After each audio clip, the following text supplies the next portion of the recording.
When you hear the words visual novel and gameplay in the same sentence, your first thought is probably clicking the enter button repeatedly to progress to the next page of dialogue over and over and over for however many hours it takes. Hello everyone, I'm Wave, and today I'm going to be talking about various steps of gameplay within visual novels and taking a look at 3 different games, comparing and contrasting them to use as an example to show the varying layers of depth. Starting with what would probably be the most involved, but also the most egregious and intrusive level of depth in gameplay, and working our way down. So, without further ado, let's get into it.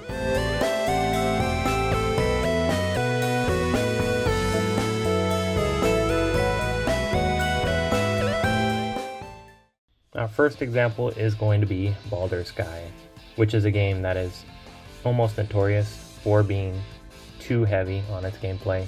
It's definitely the most intrusive VN that I have played when it comes to gameplay. In a way, when playing it, it feels like it's a 50-hour game that has 30 hours of actual VN, and then the other 20 hours are probably going to be made up of gameplay. I would not fault anyone for saying that they do not like Baldur's Sky because of the excessive amount of gameplay that is almost crammed into the game across its runtime. One thing I do think about this layer of depth when it comes to gameplay is that it is more involved, and as such, as a player, once you finally get to the end of the game, you feel a certain level of accomplishment to where you have overcome all of these various hurdles. The gameplay has been very trying, very difficult, and you feel like you were the character in that you felt more involved with the world and the story because through the gameplay you felt the various situations, the various struggles of the story personally. Not only that, there's a level of growth throughout a playthrough in that because Baldur's Sky uses its own system with levels and the mech and gear, you are gradually progressing and becoming stronger throughout the course of a playthrough to where you become more connected to your avatar. In that way, I think Baldur's Sky has its own benefits to its layer of depth when it comes to gameplay, but like I said previously, it does feel like it is the most intrusive level of gameplay when it comes to visual novels. Now, taking a step down, now I'm going to look at a different game. Little Busters has various kinds of different gameplay between baseball, shooting gallery, these fight scenes where you get randomized items that you have to use in order to compete and fight against various members of your friend group, and all of that is optional. So first off, just as soon as you get into the opening screen for any bit of gameplay, you're asked, do you want to disable this level of gameplay? And I think already it's a much more toned down layer of depth when it comes to gameplay in visual novels. It allows the reader to participate if they want to, and then if they don't, they're free to just continue reading and enjoying the story if they do not want to be involved with that level of gameplay. Little Busters, I do like that it is more toned down. There's a layer of, maybe you don't want to play it after a first playthrough. You just go through the gameplay maybe the first time, participate in it, enjoy it for what it is, and then on multiple playthroughs where you're trying to do more completion, you aren't forced to participate in the gameplay, and it is very much just up to the player's choice on whether they want to or not. And I think that's also a valid criticism. I would say that's probably the medium point when it comes to depth of visual novel gameplay, but it is still something that is very much outside of the scope of what is actually happening reading wise, which is why I want to talk about the third layer of depth, which is a game that I'm reading right now and I thought was actually quite interesting.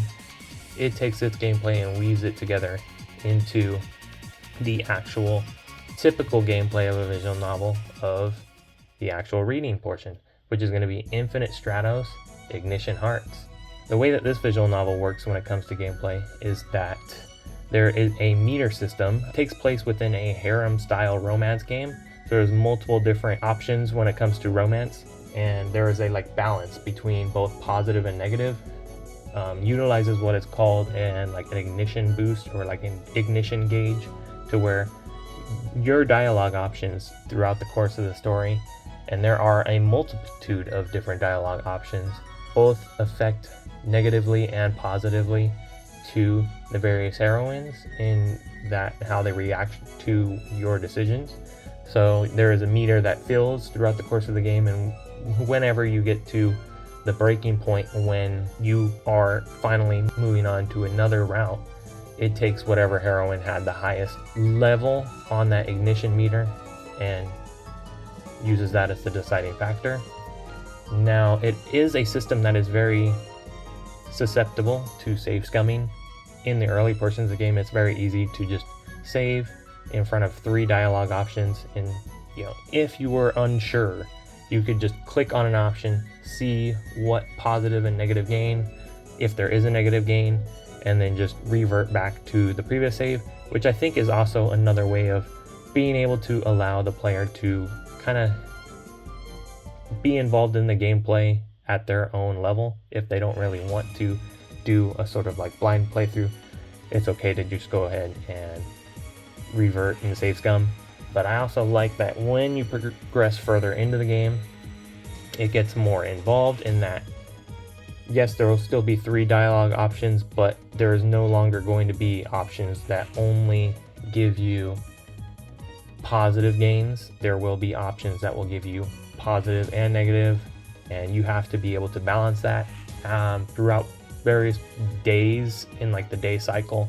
You will have to make sure that you don't dip under the negative gauge, because then if that happens, you end up getting a quote-unquote bad ending scene, and you can only do a certain amount of those bad ending scenes before the game overs, and you have to restart a whole save file. Despite how that sounds, I think that's actually a more tame way of going about it when it comes to gameplay, in that it interweaves story and gameplay without taking you out of the initial setting, the initial way of going about reading a visual novel. Now, why am I talking about this? I honestly don't know. I thought it'd be honestly a little interesting to talk about the various layers of depth when it comes to gameplay in visual novels. Hopefully you enjoyed my ramblings. Anyways, I've been Wave. Thank you guys for watching, and I will see you next time.